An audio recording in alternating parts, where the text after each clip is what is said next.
बोहैथि दाननि 15 आरो 16 नभेम्बर अक्ट'खालि दुलाराय बर' फरायसा आफाद, बर' साहित्य सभा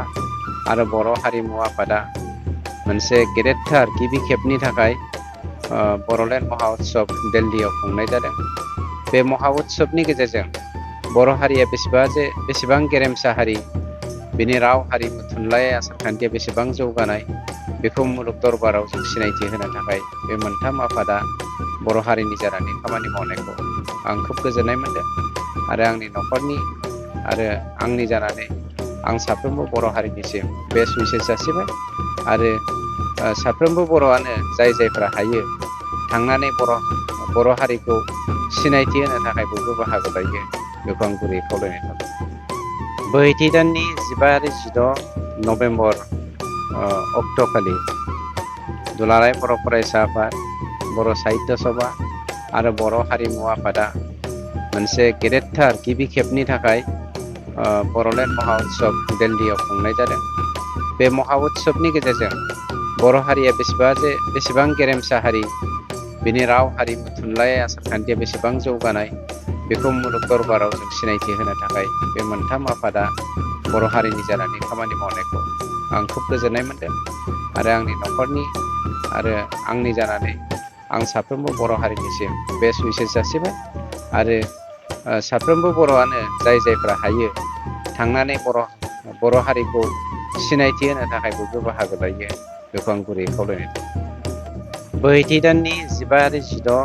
नभेम्बर अक्ट'खालि दुलाराय बर' फरायसा आफाद, बर' साहित्य सभा आरो बर' हारिमु आफादा मोनसे गेदेरथार गिबि खेबनि थाखाय बर'लेण्ड महा उत्सव दिल्लीयाव खुंनाय जादों। बे महा उत्सवनि गेजेरजों बर' हारिया बेसेबां गेरेमसा हारि, बिनि राव हारिमु थुनलाइ आसारखान्थिया बेसेबां जौगानाय, बेखौ मुलुग दरबाराव जों सिनायथि होनो थाखाय बे मोनथाम आफादा बर' हारिनि जानानै खामानि मावनायखौ आं खोब गोजोननाय मोनदों आरो आंनि न'खरनि आरो आंनि जानानै आं साफ्रोमबो बर' हारिनिसिम बे सुइसेस जासिबाय आरो साफ्रोमबो बर'आनो जायफ्रा हायो थांनानै बर' हारिखौ सिनायथि होनो थाखाय बयबो बाहागो लायो, बेखौ आं गुरैयै खावलायनाय थाबाय। बोहैथि दाननि 15 आरो 16 नभेम्बर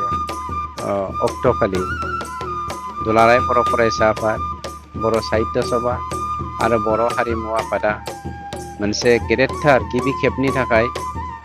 बर'लेण्ड महा उत्सव दिल्लीयाव खुंनाय जादों। बे महा उत्सवनि गेजेरजों बर' हारिया बेसेबां गेरेमसा हारि, बिनि राव हारिमु थुनलाइ आसारखान्थिया बेसेबां जौगानाय, बेखौ मुलुग दरबाराव जों सिनायथि होनो थाखाय बे मोनथाम आफादा बर' हारिनि जानानै खामानि मावनायखौ आं खोब गोजोननाय मोनदों आरो आंनि न'खरनि आरो आंनि जानानै आं साफ्रोमबो बर' हारिनिसिम बे सुइसेस जासिबाय आरो साफ्रोमबो बर'आनो जायफ्रा हायो थांनानै बर' हारिखौ सिनायथि होनो थाखाय बयबो बाहागो लायो, बेखौ आं गुरैयै खावलायनाय थाबाय।